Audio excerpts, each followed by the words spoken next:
How to redeem Best Buy gift card.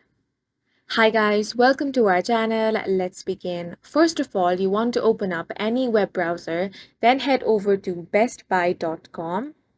Once you're here, you first of all want to log into your account. After you have been logged in, you want to explore the website and open any product that you want to purchase. For example, this one.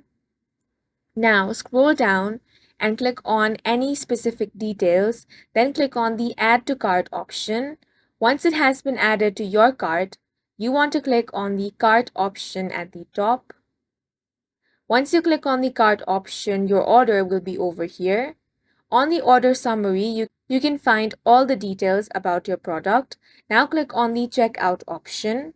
Now on the payment method tab, you will find the option of use a Best Buy gift card, discount code or store credit. On the box, simply enter the card number or discount code, then enter your PIN if required.